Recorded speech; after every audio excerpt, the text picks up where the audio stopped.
Tout est prêt? Tout est prêt, patron. Stagiaire, lance le générique.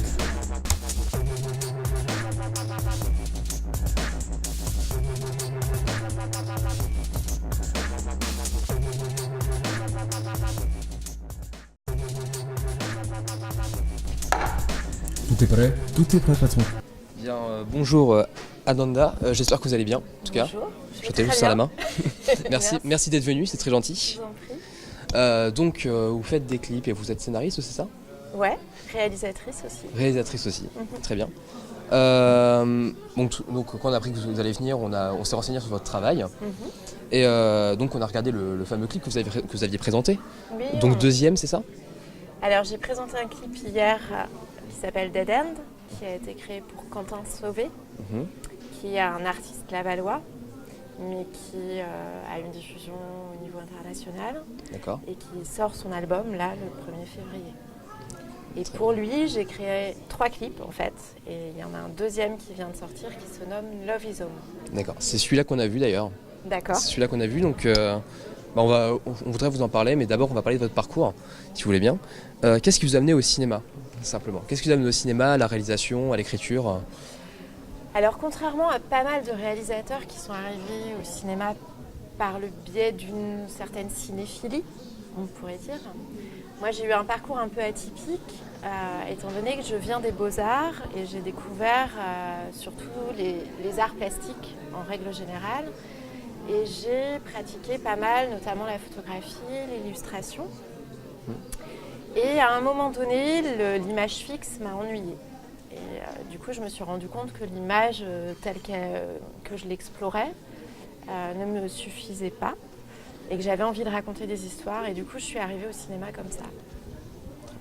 Donc en fait, vous vouliez rajouter de l'action dans votre vie, quoi. Oui, c'est ça, de l'action, de l'émotion, aller plus loin dans ce que j'avais besoin de raconter. Très bien.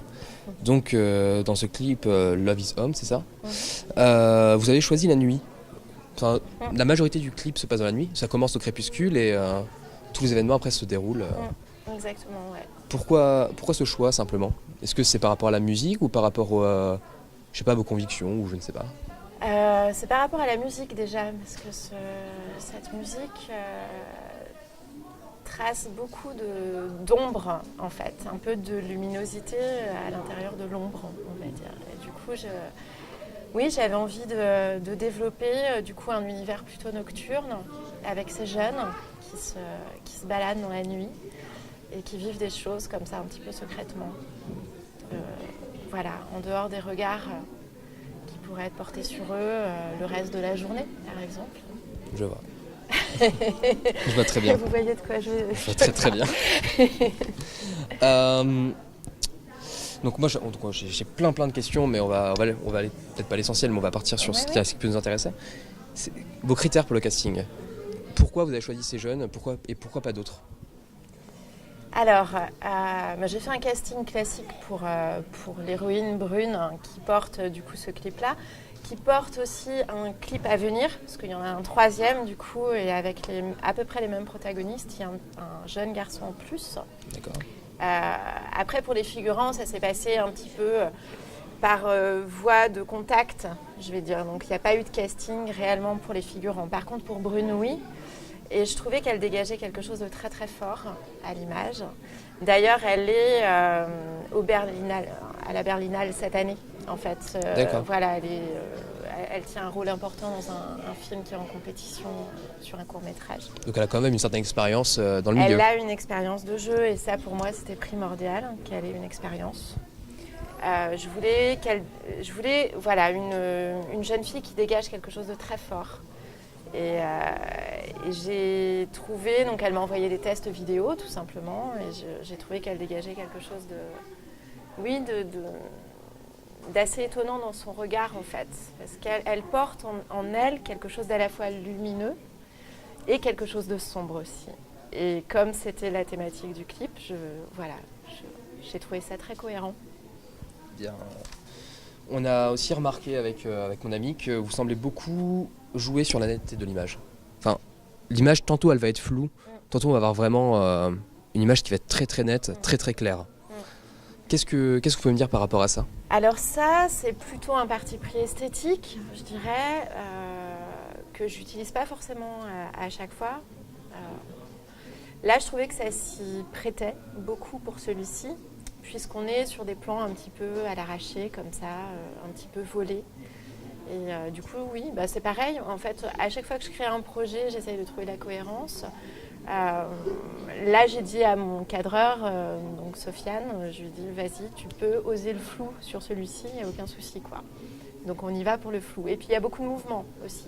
Oui, on a vu ça. Donc, voilà, et donc là, pour parler technique, on est tout en manuel. Donc forcément, techniquement, il y a aussi le temps de s'adapter, de retrouver la netteté. Après, je pense qu'on peut y trouver une signification.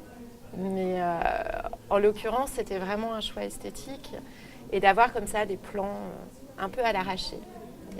Je trouvais que ça correspondait bien à la thématique du sujet, quoi. Vous avez bien raison sur ce point-là. Vraiment quelque chose qui m'a... Vraiment une interrogation. Quel rapport on peut faire entre la femme qui danse, donc qu'on voit au début du clip, qui a l'air vraiment triste, et la jeune fille, donc Brune nous avait dit, qui la rejoint, en fait. Alors effectivement, on parlait du casting tout à l'heure, j'ai pas parlé de Magali.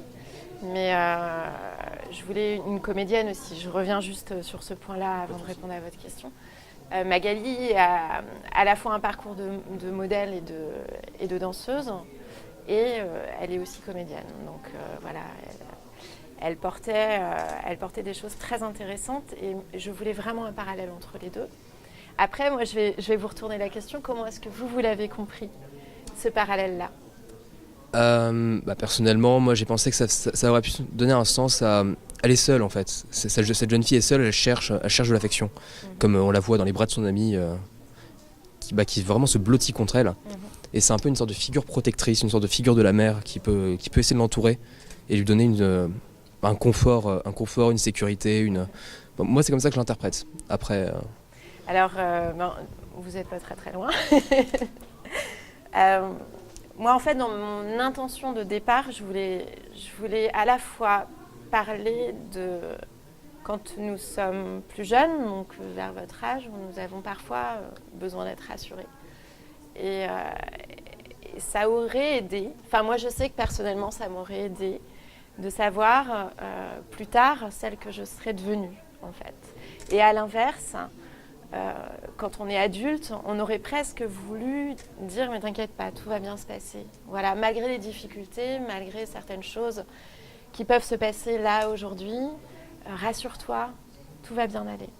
Et je suis partie de ce constat-là, en fait. Et du coup, c'était après, j'ai essayé de chercher une façon de le décrire à l'image, tout simplement. Et du coup, effectivement, il y a ce côté un petit peu spatio-temporel. Oui, on est hors de l'espace, hors du temps. Et une affection, quelque chose d'organique, de presque sensuel aussi. Voilà, une sorte de rapprochement comme ça, très fort entre les deux protagonistes. Et pour moi, ce sont les deux mêmes femmes. Voilà, il y a ce côté... J'avais pensé à ça aussi. À un âge différent. Mais je me rends compte, parce qu'évidemment, on l'a testé auprès de plusieurs personnes, et puis là, on commençait à avoir des retours du public. Chacun fait un petit peu son chemin par rapport à l'interprétation qu'il a envie d'en faire. Mais le rapport à la mère protectrice, oui, je l'ai eu aussi plusieurs fois. On m'a fait ce retour-là. Simplement, une dernière question. Qu'est-ce que vous avez pensé du festival ? Votre coup de cœur cinéma peut-être Alors, ça va être difficile pour moi de répondre à cette question parce que je viens juste d'arriver. Tout simplement. Je viens d'arriver, je repars, je reviens. Je reviens en fin de semaine. J'aurai le temps de voir plus de films. Voilà, j'ai juste assisté hier en fait à la masterclass de Costa Gavras. Voilà, donc et qui était super intéressante. Mais pour l'instant, j'ai pas vu de film. Très bien. Je n'attends que ça. Vous avez des attentes particulières ? Du festival ? Moi, je viens tous les ans, ou presque, à chaque fois pour un contexte différent, soit en tant que spectatrice lambda, soit pour présenter un projet. Et je suis jamais déçue. Donc je n'ai pas une attente particulière, mais je sais que ce sera de qualité. Donc voilà. Très bien. Bien écoutez, je vous remercie beaucoup, Ananda Safo. Merci à vous.